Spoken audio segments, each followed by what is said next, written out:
So let's get to the big three. Number 3. Would you do something like that? Would you say no men in female sports? Well, I think it's an issue of fairness. I completely agree with you on that. Wow. So that's easy to call out, the unfairness of that.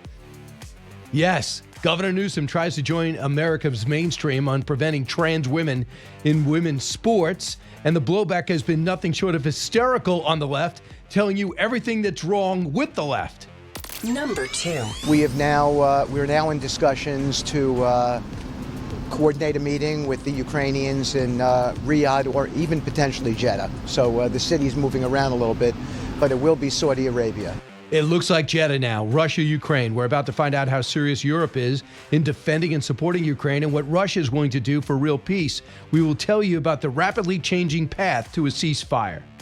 Number 1. What I want the numbers, but I also want to keep the good people. We want to get rid of the people that aren't working, that aren't showing up, and have a lot of problems. And I think we're doing a really great job. Yup, there we go. The President of the United States, DOGE, steps back as we've been calling for, with cabinet secretaries in place. Trump tells DOGE personal decisions will now be handled by his confirmed cabinet. This combination, he believes, will help him balance the budget by next year. Charlie Hurt joins us. Charlie, first time I could say officially, I think, Fox and Friends weekend co-host on radio. I congratulate you on TV, but not until you do radio does it make it official. Yeah, well, and of course, since it's radio, nobody got to see it. Like, Brian gave me the Heisman. I was in the middle of a really great story. And then your radio show started, and then you put the Heisman up, like, stop talking. Right. Is this like this is just kind of, do you walk around the house when somebody else talks to you? You just put your hand up and say, stop talking? Allison, I thought you told me he understood the business. I thought you told me that you briefed him on live television and live radio. It's like, I could be polite, or I could be acknowledging of our huge national audience. When Brian puts his hand up, it means talk to the hand, stop talking. Please. Stop talking to right. Please. Yeah. So a couple of things. So today, first off, let's talk about the new arrangement with DOGE. This is an acknowledgement, I think, of what happened 2 days ago, where Republicans are thrilled to have DOGE. Yeah. But in some ways, now that they're in charge, like secretaries are in charge, like, guys, you fired some of the wrong guys. We need some of them around. Have you thought about it? Yeah. I love that they're bringing that systems and modern and AI and everything to these departments. But I think the president hears the secretary saying, I need some control. Yeah, so you set the tone with the chainsaw, you set the tone with the hatchet, but at some point when you've got your secretaries in place and they're looking around and they're like, wait, hold on a second, you just fired the 3 guys that were actually helping me here? That's when you need to get a scalpel. And I think that this is it's natural and it's good. I think it's very good. But let's not forget, I don't think any of the agency heads, I don't think any of the secretaries of these departments would be as motivated as they are if we hadn't been through the past several months where it was very clear, no, we're doing chainsaw stuff here. So this is a quote, just so people don't look at the headline and think DOGE is falling is being pushed back. They're not. I think it's an organization thing. He said cabinet officials will meet with DOGE every 2 weeks until the administration has wrapped up its efforts to revamp the federal workforce. He announced this while lauding the special government employee. His name is Elon Musk. Here's cut one. Actually, do you think DOGE and Elon Musk have been moving too quickly? No, I think they've done an amazing job. They've done an amazing job, and look at what they found. I read it the other night in the speech. I mean, they found these things where billions of dollars has been poured down the drain to things. That's not about people, that's about contracts where billions and billions of dollars was just thrown out the window. It probably got kickbacks. I'm sure there were tremendous kickbacks for the people that authorized those contracts. Right, and that's the thing. Where's the money? I want to find out where the money is and how it's being spent, and who wouldn't want that? Everyone out there listening to us, even if you went grocery shopping, you pay tax. You're paying taxes and money goes into an abyss. And all you hear about is, we need more money. I need to charge you to drive through the middle of a city now. Yeah. $9. Really? Does it have anything to do with the $600 billion you spent, on illegal immigrants? And what about, and by the way, it's been cut off since. Right. They said you're not allowed to do that. But so one of the arguments that you hear from Democrats is, oh, that's a drop in the bucket. Well, it was $6 million spent on some weird thing in some weird place that nobody's ever heard of. $6 million is more than the entire tax bill many people pay in an entire lifetime. And so you're basically saying to taxpayers, oh, everything you have paid in your taxes, in federal taxes in your life, we're going to hand over to transgender mice in some country you've never heard of. So it's so deeply insulting. And here's the other thing. Every successful company, successful families, everybody is always looking towards, how do I cut my budget? How do I cut spending? And the idea that you have these federal agencies and the federal government never has to sit down and say, how am I going to squeeze 10% out of my budget? It's insane. And they should squeeze way more than that. But at the very least, it's a good, healthy thing to squeeze 10, 15, 20, 25% just on an annual basis out of what you're spending in the government. So there's two things that you always think of with Democrats. They always want to talk about DEI, and they always want to talk about how diverse everything is. For example, Joe Manchin said to me, I went up to Joe Biden, I said, Joe, what have you done? You have all these left-wingers on your cabinet. And he said, they're the most diverse cabinet in history. And Manchin's comment was so. And for Trump, he does have a diverse cabinet, but he doesn't care. It just so happens that one's a woman, one's a man, one's from Pakistan. It doesn't matter. And that's what I love. The other thing is green energy. The Democrats are all about green energy. And guess who's in charge of the EPA? Lee Zeldin. We saw him at the White House on Wednesday, and he was almost breathless in what he found with how much money is laying around. It's been jammed into a system. Here's Lee Zeldin about the green slush fund. Cut 4. It's a green slush fund, $20 billion parked at an outside bank towards the end of the Biden administration, given to just 8 NGOs. You just named a bunch of them. These NGOs were created for the first time, many of them just to get this money. And they're pass-throughs. So the EPA entered into this account control agreement with these entities. Treasury enters into a financial agent agreement with the bank, and they design it to tie the EPA's hands behind their back, to tie the federal government's hands behind its back. So when the money goes through the NGOs to subgrantees, many of them also pass-throughs, we don't know where it's going. We don't have the proper amount of oversight. They'll blow you away. I mean, you see it, and you see Stacey Abrams formed one, and she got billions of dollars into it. Where that money is, I don't know. But he says it's parked right now. Yeah. So obviously, the administration is already running into some roadblocks put up by judges, and they're talking about important issues like whether the Congress has the authority to do spending, or whether the president, the executive branch, has the authority to rescind spending. And these are all important issues. But when you get into issues like this, where there's clearly wrongdoing that went on, clearly money was misspent, money was given to friends in green energy, shady green energy operations that are clearly not the intent of Congress, you get into some really interesting areas where you can pull the money back. Maybe you don't. It's sort of a gray area between like usurping Congress's authority to spend. They did something wrong here, and I think it's very important to go through. Use your Justice Department to go after these people. Yes, you have to go to the ends of the earth and to prove that this money is. It's not just that. It's not a question of whether the executive branch has the authority to usurp spending power. It has to do with the executive branch definitely has the authority, has the responsibility to make sure that money is spent lawfully and legally and appropriately. And that's where I think they win in the courts, and that's where they win in this fight about rescission spending versus Congress. I mean, what we're going to see too, for example, the CHIPS Act. It's a good idea on theory, right? Okay. You want to bring chips back to onshore. You want to give people incentive to come back and, cut red tape and all these things. But what they put to it is all these DEI requirements. Got to be a certain amount of minorities. Got to be a certain amount of women. There's got to be daycare in order to hire people. What are you talking about? Like, all that stuff has got to go. But that was in the CHIPS Act legislation, that political correctness. And you go back, the wreckage of previous programs. Remember the Solyndra thing with Obama. You're talking about hundreds of millions of dollars just gone. Going to political friends, political allies.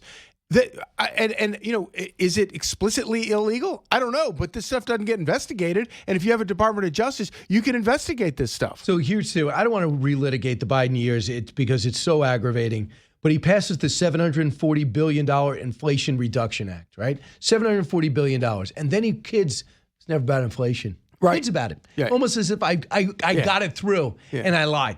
And it exploded inflation, by the way. And it exploded, but he also doesn't know how to implement anything. Right. His infrastructure, the Inflation Reduction Act, which is a new Green Deal, that's what it is. Right. Whatever they could pass. So that comes in to address the climate crisis.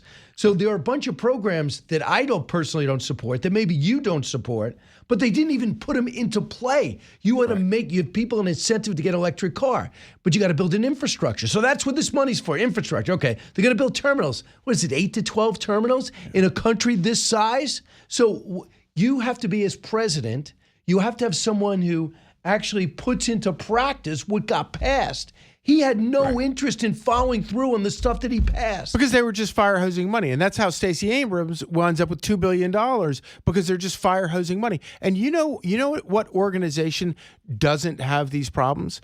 Is an organization that calls every single one of his department heads into the office every year and says, find me 10%, find me 20% savings this year. And that's the sort of mindset where you don't get this kind of absurd, disgusting waste, fraud, and abuse. So what I would just love to see is the Musk people not only looking at personnel recommendations, got it. Yeah. But I want to see them working on systems, because they've had formed so many elite corporations that have been successful. Yeah, that's his strength, systems. And what about tech? And in terms of bringing the best tech support from Silicon Valley and AI to make everybody better. And wouldn't it be great with government workers, maybe I'm dreaming, to get some type of incentive within that to say, hey, listen, man, you're a star. It's like with teachers. Yeah. How you do that? How do you reward really great teachers? And how do you get rid of really crappy teachers? And that's the I want to reward good teachers more. When we come back, more with Charlie Hurt getting set for the weekend. Do you have any idea to promo for your weekend? Anybody? No, you don't. Okay, you can call on the break. And then we have Mayor Randy Brown coming in. Not only is he a former mayor in New Jersey, we're going to have a lot of good stories. Senior special teams coach. Don't move. Breaking news, the latest headlines, exciting commentary. People are aroused. I haven't seen people so aroused in a very, very long time. It's Brian Kilmeade.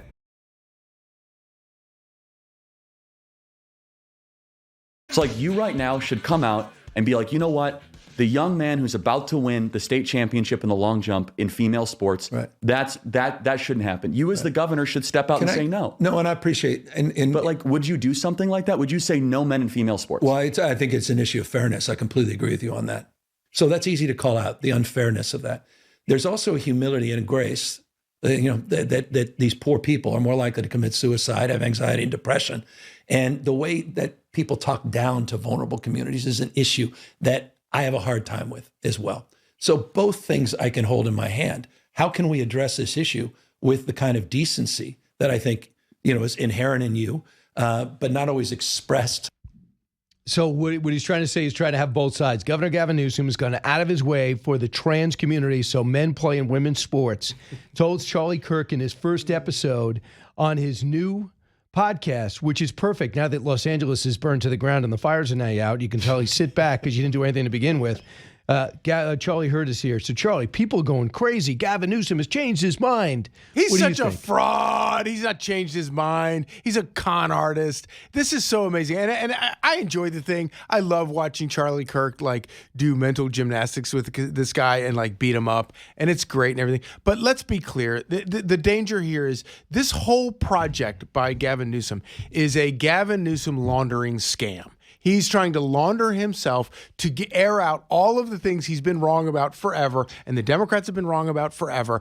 And he's trying to find these little safe space where he can sort of change all of his positions so he can suddenly come out a moderate and run for the nomination. 75% of the American people are not for trans men playing in women's sports. Yeah, but he has been forever. President Trump brings it up again. Says, do they understand this is the biggest losing issue ever? Yes, Gavin Newsom does. Gavin Newsom, so he's going to. But Gavin Newsom didn't even come out clearly and say, I am not for this, like we just did. He doesn't have to come out clearly the first episode.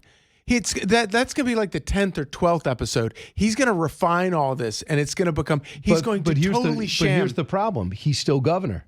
And for example, Cynthia Slavin, the mom of one of the girls who filed a lawsuit against this thing happening in Riverside, California, she says, I'm thankful he now sees it this way. What's truly unfair is that he has the power to do something about this issue, but doesn't. Talk is cheap. Take action. Do something, she says. And then Ro Khanna, a Democrat that people go, well, now that's a reasonable guy. He says, this is a moment for Democrats to stand for the dignity of the trans community, the immigrant community, and the most vulnerable. That is the mindset of the Democrat. Yeah, and so I don't think that this helps Democrats at large. I think it's going to expose what a fraud, what disgusting people half of these people are. But that's not what Gavin Newsom cares about. All he cares about is laundering himself so that he is in a position to run for president. And so here is Hakeem Jeffries when asked that question. This starts making big news. Cut 20. I want to ask about California Governor Gavin Newsom's comments saying that Democrats were in the wrong for allowing transgender athletes to compete in female and girls sports.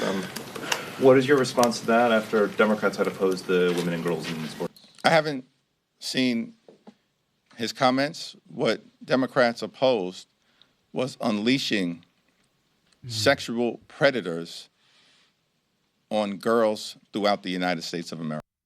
What?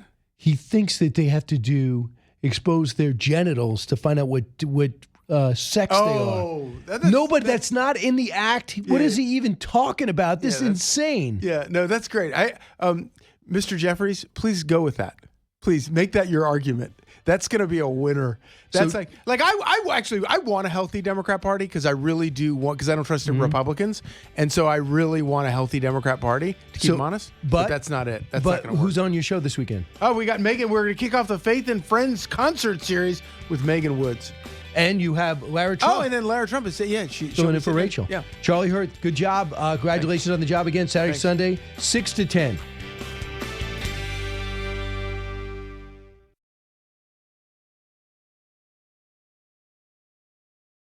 Mayor Johnson, is Denver a sanctuary city? Folks use that term differently. I can tell you what Denver does. We do not. Okay, I take that as a yes. Is Chicago a sanctuary city? A 40-year policy of being a welcoming city. Let's talk about Tom Homan.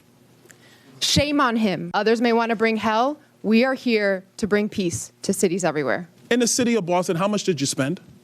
We don't ask about immigration status and delivering city services. You don't ask about how much money the city of Boston has spent on illegal immigration? Are you out of your mind? We don't distinguish between immigration status. Do you manage your budget or not, Mayor? That is how we keep our city safe. Do you?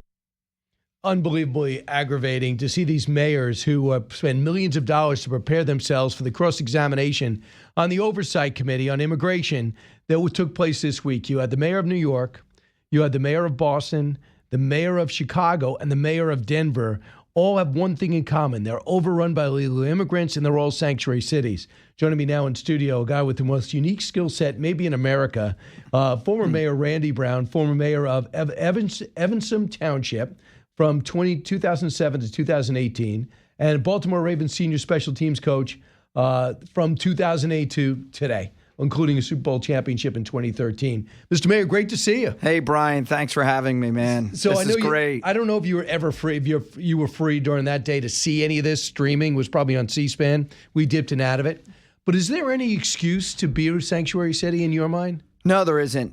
There's no excuse to be a sanctuary city. And I saw some of the testimony. What are your thoughts about it? I saw some of the testimony, and it was to see a mayor there. When you're a mayor, right? I was a mayor for 12 years in Marlton, New Jersey. And when you're a mayor, to me, the first and most important thing is how do you protect your residents? That's the oath that you take, right? How do you protect your residents? And by bringing illegals in, and then when they commit crimes, we don't contact ICE, you don't contact authorities. That's a problem. So when I saw them there saying they're spending hundreds of millions of dollars of taxpayer dollars in order to protect and house and clothe, it's an embarrassment. It really is embarrassing. But you heard Byron Donald saying, "How much do you spend?" And I don't know. What do you mean? When she knows. She said she didn't know. She's under oath. Yeah, she said, I don't know. And you know what? Truly, Brian, there's a real good chance they don't know because there's no doubt they mix their housing budget. They have to be mixing their housing budget, their food budget and all. There's no doubt she doesn't know. I don't know if you saw the video, but when there was in Denver, they had one of the jail, when those gangs, those jail gangs from the TDA over in Venezuela, they said, let ICE in to take him out. They said no. So when they had to wait for this guy to be let out of prison and then literally run him down. One of the ICE agents got assaulted by this guy, took 12 of them. Think about all the other things they're not doing, and then they find it. Is that the intent of sanctuary cities? I think it is. I think, to me, Brian, when you saw that and the guy's running and he's got to get tased, when you could have had a real simple, easy handoff in the jail to ICE. But you know what, Brian? Being a Republican mayor in a blue state like I was in New Jersey, you fought against some of these state policies where you look at and you're like, this isn't what's best for the residents. It's not what's best for constituents. I was told by a very smart politician when I was first sworn in, constituent services. That's how you get reelected. And more importantly, that's how you take care of the city. Isn't that the only reason you do it? You don't do it for the money. No. You don't do it for the fame. Dude, I was making $300 a month. For 50,000 people through the course of the day, we have 100,000. I was taking home $300 a month. But it was a town I was born and raised in. I loved it, right? And how can we go ahead and build fields, right? How can we have parades? How can we bring revenue in? You know, we took our town and we added $2 billion in what our tax assessments were. So that's what it is. But Brian, I think there's a deeper background to this, and it all has to do with finances. Right. And these people who are in office now, so many of them are, how do I enrich myself? And they are coming out rich. How the heck are they doing that? I don't know how you can run for Congress. You become a congressman, you make $175,000, and then within 4 years, you're worth $37 million. So if that's the case, then I think I'm in the wrong profession. I think I should just be a congressman, not an NFL coach anymore. The NFL, it doesn't pay. It doesn't pay. Just go sit there and hire your family, go work for USAID, and then you'll be set. Right, so here we go. Here's Michelle Wu sparring with James Comer. Listen to this, cut 33. This is a Boston. In a Boston suburb, an illegal alien raped and impregnated his 14-year-old daughter while living in a shelter for illegal aliens. Would you turn this criminal over to ICE on a detainer? Whenever there's a criminal warrant, Boston police enforce that and hold people accountable. Will you turn that criminal over to ICE? We follow the laws, and we make sure. No. Do you believe that ICE arresting a child rapist, quote, threatens everyone's safety? No. You say ICE's efforts actually threaten the safety of everyone, end quote, Boston Mayor Michelle Wu. You're a hypocrite. That's Nancy Mace. So she is going to be primaried by Bob Kraft's son. And Bob Kraft says, I'm running as a nonpartisan. I just want to get in there. Bro, I mean, you don't know the inside Boston politics, but number one, I don't. What are the chances of that? Of coming in, somebody just reasonable into these blue cities. I mean, you have a Chicago mayor with 6% approval rating, left-wing policies. Eric Adams, barely in double digits approval, left-wing policies. I mean, do you think that this could be a first big move like thunderclap?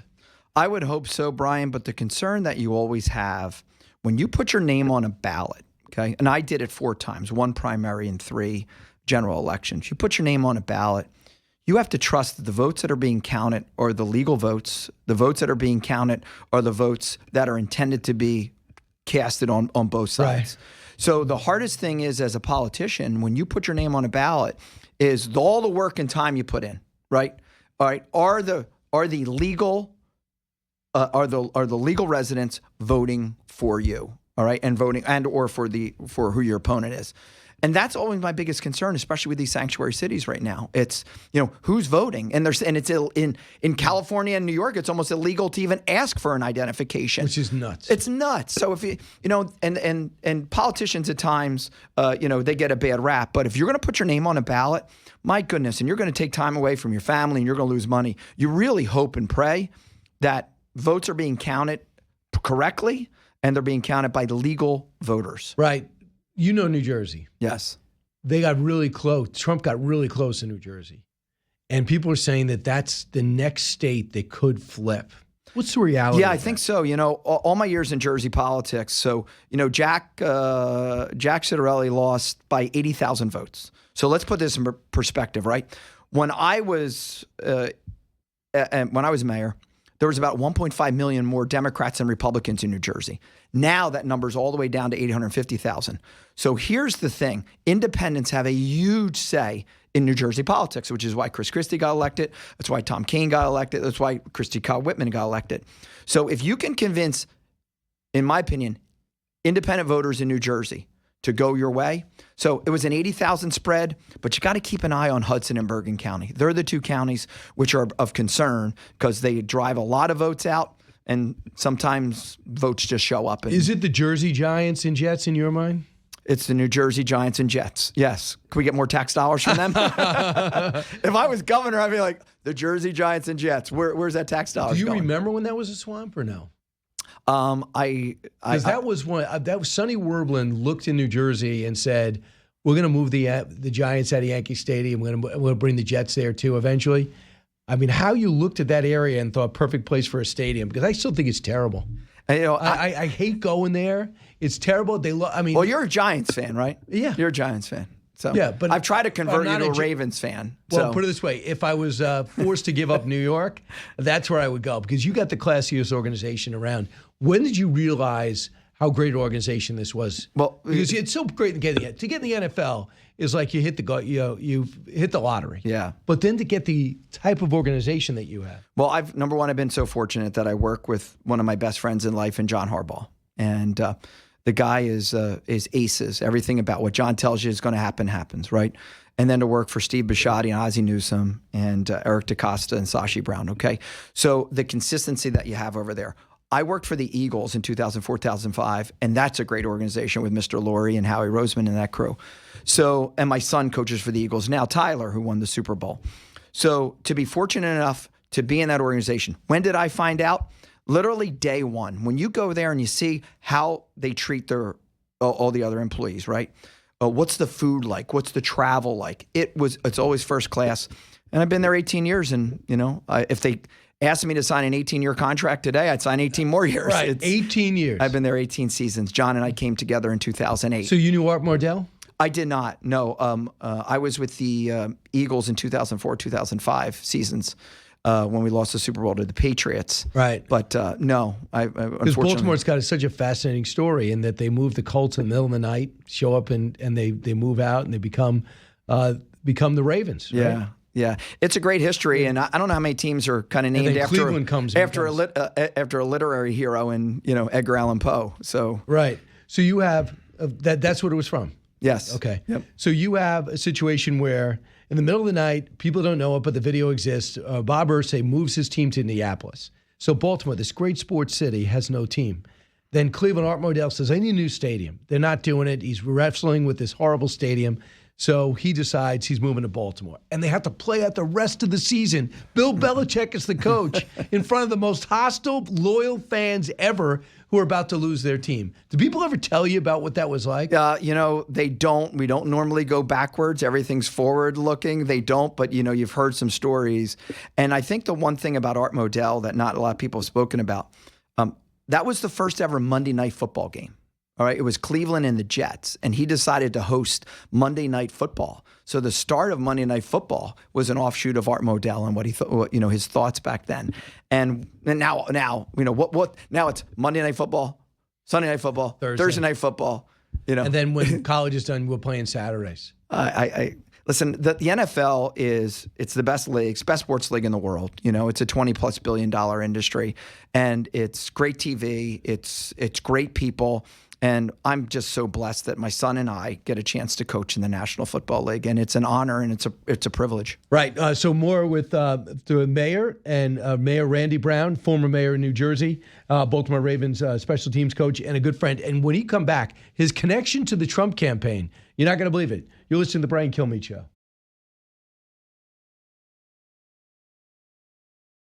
It's like you right now should come out and be like, you know what? The young man who's about to win the state championship in the long jump in female sports, that shouldn't happen. You as the governor should step out and say no. No, and I appreciate but like, would you do something like that? Would you say no men in female sports? Well, I think it's an issue of fairness. I completely agree with you on that. So that was Gavin Newsom. It shows caused ripple throughout the country. And on the left, Ro Khanna can't believe it. Hakeem Jeffries, it's predatory. So with us right now still is Mayor Randy Brown. He's also a Baltimore Ravens special teams coach, a former mayor of New Jersey. Your thoughts? You coach you coach forever, and you coach your daughters. Yeah. What would you do if a trans player showed up on the other team? I was fortunate enough to coach both my daughters, Ryan and Mackenzie, in soccer and softball and travel and all that stuff. And it is fairness. I mean, it's really what it comes down to. And there should not be boys in girl sports. Would you let your team play? I wouldn't. No, I would not. If that happened, and by the way, it did not happen, especially in soccer and even basketball and volleyball. You see the sports where they could dominate, and it's just such a physical difference between them that they couldn't. And so, no, when I was coaching travel, if that was the case, I would not allow my team to play. What was it like for you on a different level, coaching, but not coaching? You were in the stands, and your son wins the Super Bowl. A lot of similarities between you and the Super Bowl. Yeah, it was pretty cool, Brian. 12 years ago, with the Ravens, we won the Super Bowl in New Orleans, and my mom was there with us to watch that.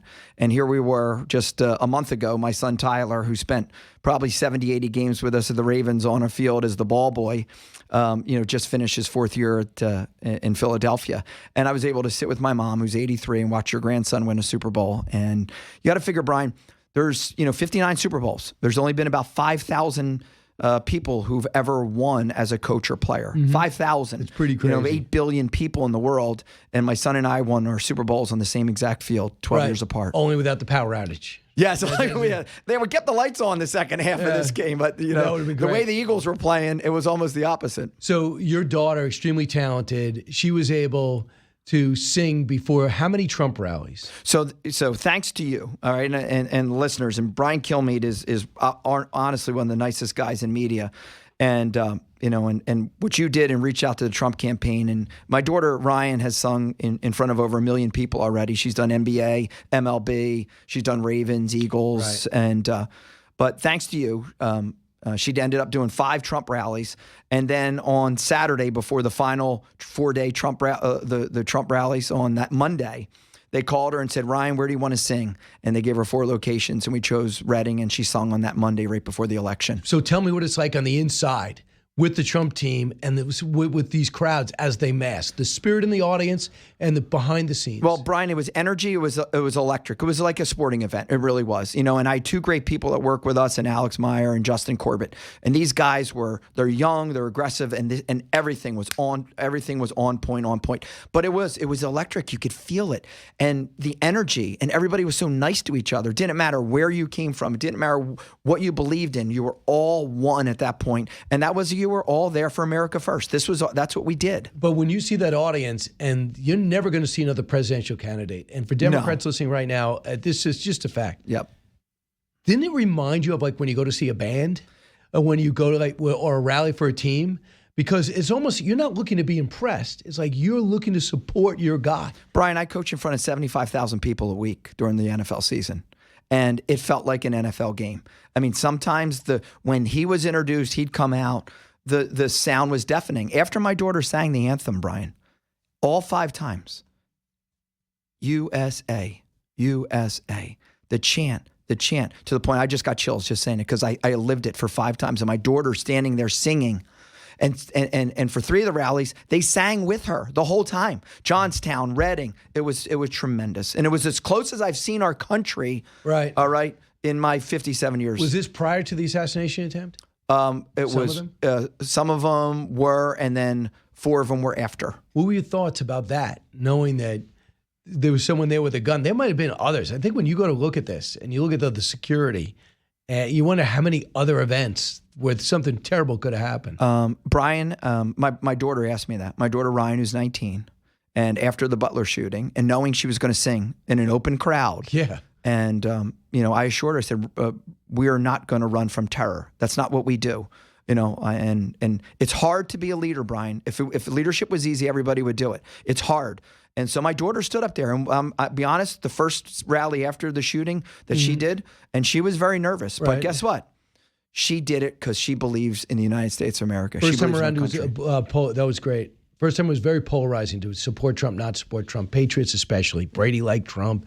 Belichick liked Trump. Some of the players didn't. How does the locker room handle politics? We don't use politics. There's very little conversation ever in our buildings, in our locker room about politics. But it's our country is free for a reason. You like who you like, and you believe who you believe, and you support who you support. Is it safe to say if you win the Super Bowl this year, you will go to the White House? Oh, I'm going to hopefully the White House in a week. Alex Meyer, make sure you invite me. Absolutely. Mayor Randy Brown, thanks so much, and best of luck this season. Thanks for having me, Brian.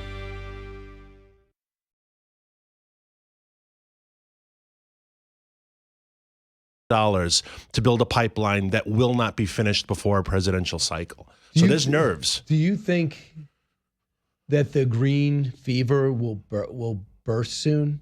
Don't you feel as though remember the Paris climate change? It was sacrosanct, and now people the Paris climate summit, and now no one talks about it. No. And no one's living up to it, and we don't even hear about it.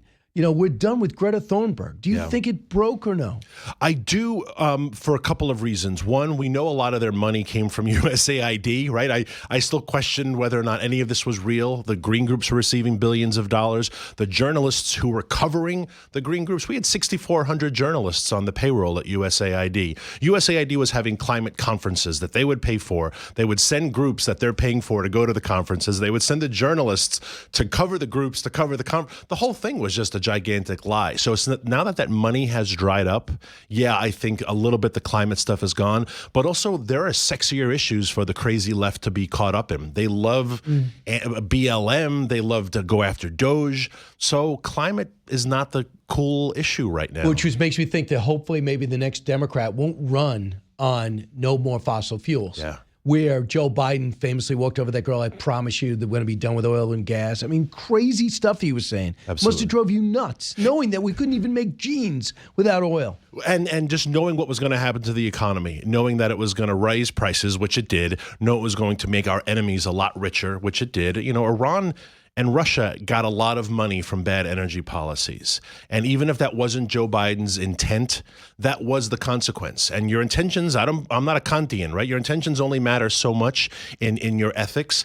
The direct result of bad energy prices were Iran got really rich and Russia got really rich. And both of those countries, when they get rich, they go to war, right? Iran doesn't build schools for girls when they have surplus cash. They invade Israel. Right. And so that's what we did with bad energy policy, driving up these prices. It's reversible, but it's going to take a couple minutes. Made the wrong people rich, Russia and Iran. Yep. Chris Wright went on to say this in the same interview, cut 37. What's next? More exports for our allies, also more pipelines. We've got New England residents, millions of New England residents paying exceedingly high electricity and heating prices. Why? Just because the pipelines to bring the gas from Pennsylvania a short distance into those communities can lower their heating costs, lower their electricity costs, get more businesses and job opportunities booming in New England.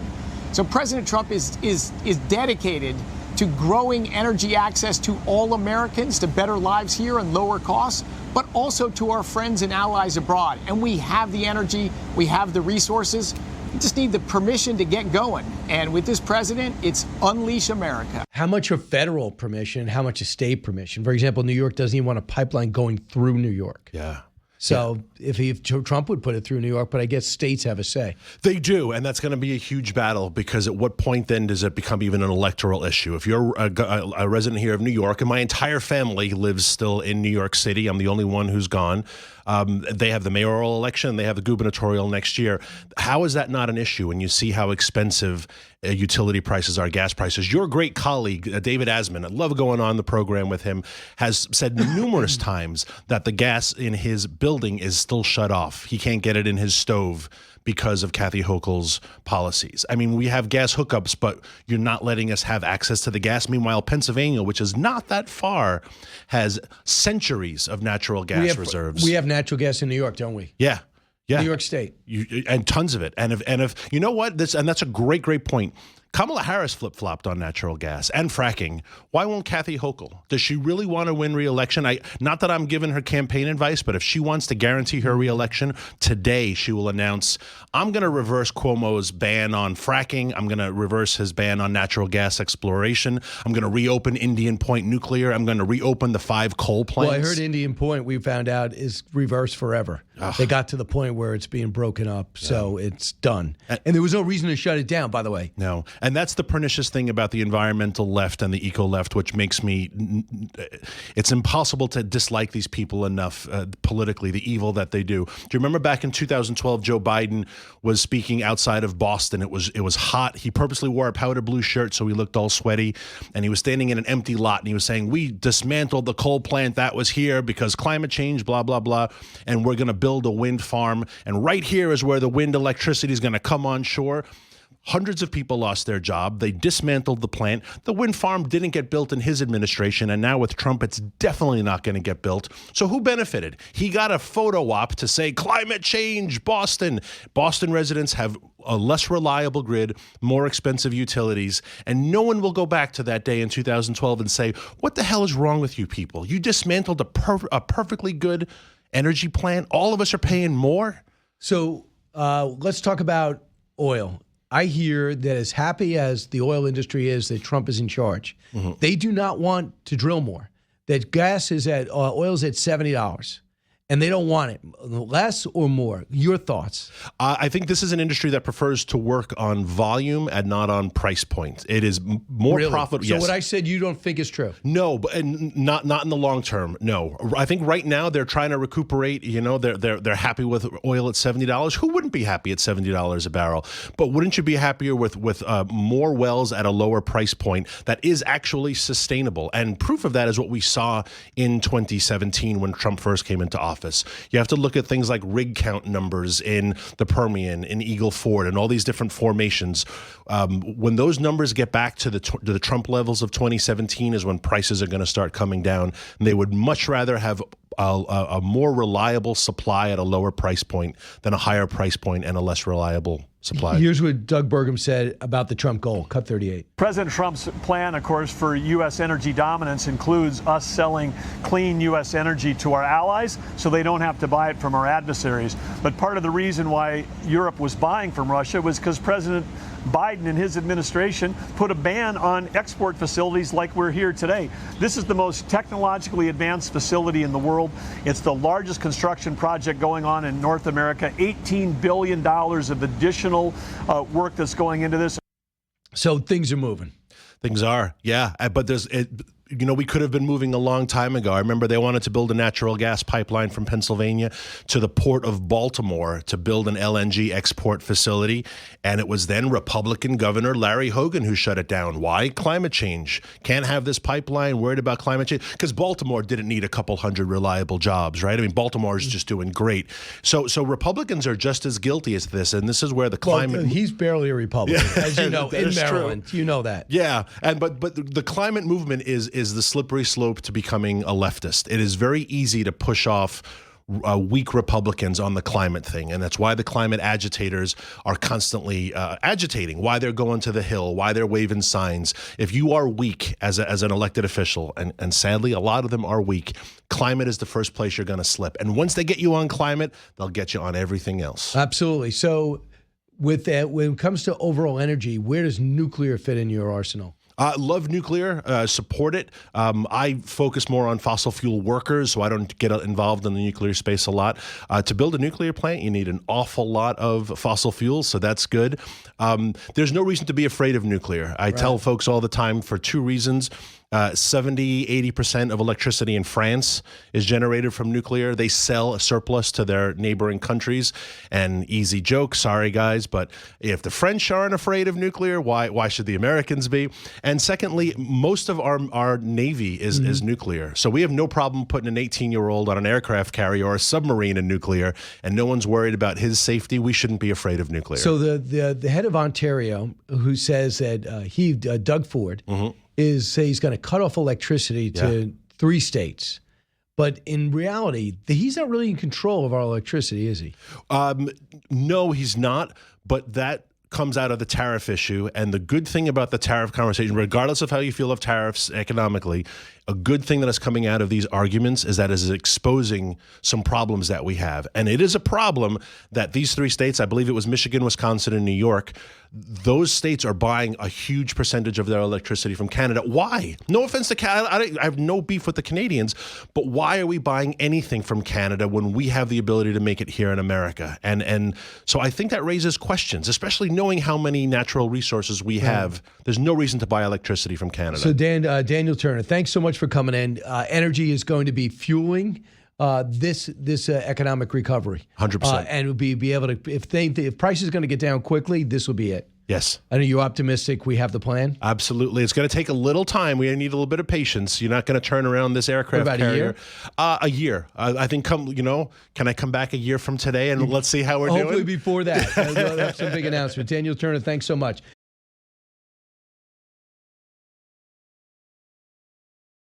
Brian Brenberg is here, co-host of the Big Money Show on the Fox Business Network. Brian, great to see you. Hey, thanks for having me. Fast-moving situation we have now. First off, how do you feel about, we added with the economy, 151,000 jobs. A little bit below what we thought. Is that a big deal? Well, it was below the expectation, but actually I thought it was going to be a worse jobs report because of the layoffs in D.C., and it depended on how many of those would get caught in the survey period. But I could see a scenario where this jobs report would have been much lower because of that. So 151 was actually a surprise to the upside for me.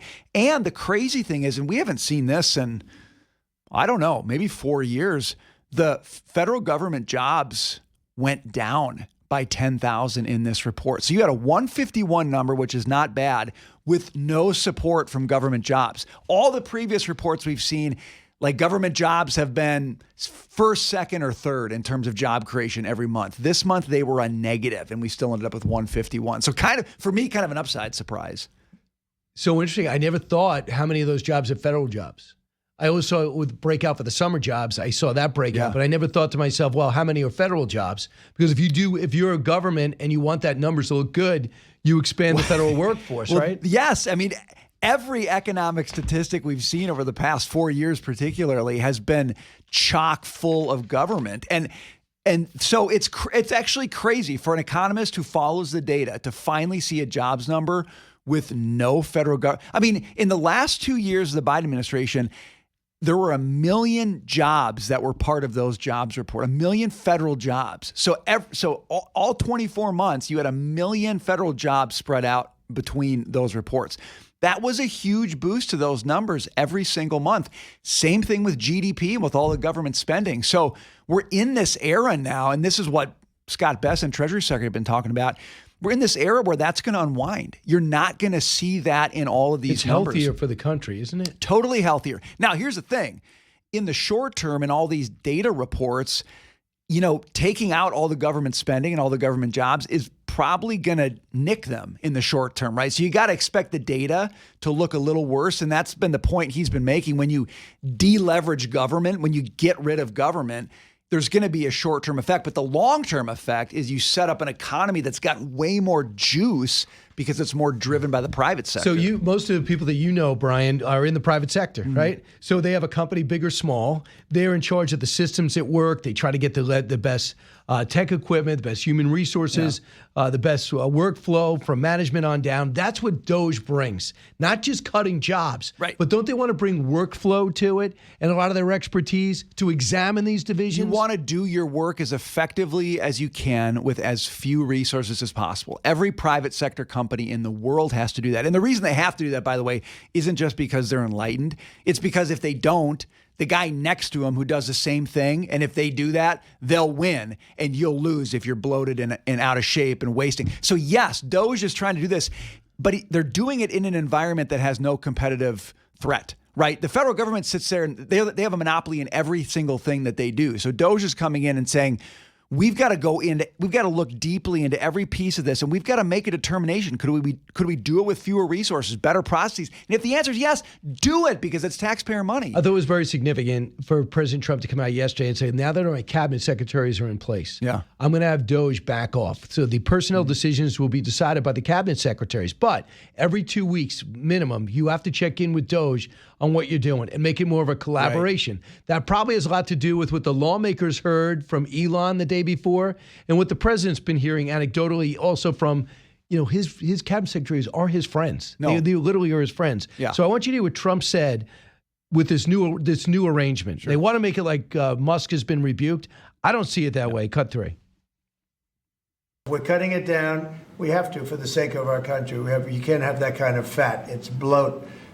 And like nobody's ever seen before, where you need 20,000 and they have 120,000 people, and you just don't need that many. And it happens with companies and it happens with governments, I guess. You could go to a lot of governments, you'd see the same thing. But we're trying to get it down. We want to be able, next year we could balance the budget. I think there's a good chance we could balance the budget next year. We have a lot of good things happening. Is that too optimistic for Brian Brenberg? On the balance the budget piece, I'm always a believe it when I see it guy, okay? I mean, they're going on the right path, but we got $2 trillion budget deficits. That's a lot of money to take out. But can I just say this on the Elon kind of stepping back? Look, if you're critiquing that, you make it clear you know nothing about organizational management, because obviously what you want to do in this situation is, as cabinet secretaries take their position, they're going to have the best knowledge and the best authority to make moves within their executive department. And you want them to take the lead. Sure, you want to have a source of accountability. That's Musk. But it is exactly what you want to see a mature, thoughtful organization do, push the responsibility down to the cabinet secretaries, who, by the way, have all invited Elon Musk in to help with this, right? It's not like they're antagonistic to it. They want that help. So this makes total sense to me, and I'm glad to see them doing it so quickly, actually. Right. What I think is also interesting is what's happening at the VA. Doug Collins, the secretary, says, I'm cutting 85,000 jobs. I don't know what he saw. He's a military guy with a business background, former congressman. But what he saw there, I mean, I worry about a lot of veterans work for the VA, so I don't want to see them twisting. Right. But I haven't seen much pushback on that yet. Have you? I haven't seen a lot of pushback on it. I mean, I don't exactly know what positions he's talking about there. But look, you have to understand, when you have a bloated organization with too many people, actually you degrade the service. You have way too many people involved in way too many decisions, which means things move more slowly, they get more complicated. So actually, if you care about how veterans are cared for in that system, you don't want 85,000 extra people. You want the best people and as few people as possible to make the right decisions on the right time frame so you can care for the people who are in your service. I mean, that's ultimately what this is about. I love that he's cutting out fat. It's not just getting the budget down. It's making the organization run better. Right. Here's Lee Zeldin who walks in. I thought he was going to be run for governor. Maybe he still could, but I doubt it. He sees so much money in energy that was going toward green projects. Cut 4. It's a green slush fund, $20 billion parked at an outside bank towards the end of the Biden administration, given to just 8 NGOs. You just named a bunch of them.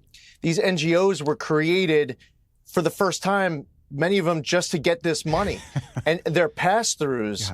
So the EPA entered into this account control agreement with these entities. Treasury enters into a financial agent agreement with the bank, and they design it to tie the EPA's hands behind their back, to tie the federal government's hands behind its back.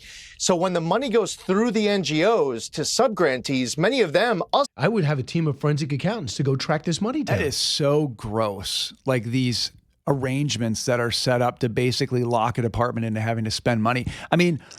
So Brian, it's like if I said, if I'm the EPA guy under Biden, Brian, go form an NGO. Okay, why? Yeah. Just trust me. Just form it. Make it, green is good with make, whatever you call. and then I give you billions of dollars, and you have no experience. You don't even know what your objective is. That's what he's saying is happening. Exactly. It's a field of dreams kind of approach. If you build it, we'll give you money. Like, you just make the thing. You just create the entity, and we're going to send money to it. And like, what are you achieving there? Are you making any energy progress? No. I mean, you're getting money to people who you like, who are you tied to, but that's not why these organizations exist. Elon Musk said, what we're trying to do with all these things ultimately is do zero-based budgeting. So you get back to the point. What does that mean? It means every dollar you spend, you can justify. It's not, we spent X last year, let's add 3% or 4% and do it again. It's every year, start from the beginning. What are we spending on this? What are we spending money on this year and why? And if we can't answer that, or if the answer is because a friend set up an entity that we're going to send money to, then you don't do it. So I've heard the stories, for example, the Navy has a certain budget. And if they haven't hit that number yet, they want to get the same amount next year. So if they come in and go, yeah, you gave me $800 million, I only spent $600 million. So they'll go out and just dump gas in the middle of the ocean, they'll dump oil in the middle of the ocean. So go fill it up again. Yeah. So you hear stuff like that about of finding a way to spend the money. But if you change the whole concept of it, for example, if I'm running the Department of Transportation and I want money, fine. But I don't benefit if my department gets money. How do you incentivize people to be responsible to, you follow me? I do. And actually, it's almost like ethics. Well, how do you legislate ethics? I know it's hard. You're right, because ultimately the money is power. So if you're in that space and you run one of these departments, I guess the compensation for you is power somehow. And the more money you get, the more power you have. So you can't legislate ethics, right? But you can hire for ethics. So what you've got to find are people who are not in this to create their own power fiefdom, right? You've got to find people who have enough detachment from the organization they're a part of that they say, if the thing shrinks and the American people are served better, that's victory for me. Somebody, like Linda McMahon's job, President Trump said, is basically to shut down her department, right? Because she doesn't need to run a big department to justify her existence or make herself feel good. She's done things that have given her identity and meaning and purpose. So she's coming here with a mission objective, not a life identity. You've got to find people like that, basically. Well, Sean Duffy's another one. I mean, he's not doing this because he wants to be rich. He didn't grow up in Wisconsin saying, I just really want to be transportation secretary someday so I can have the power over our roads and bridges. No, he's doing it as an act of service. He knows who he is apart from this job, and he wants the best job done possible. And it's not a money thing. It's not a power thing.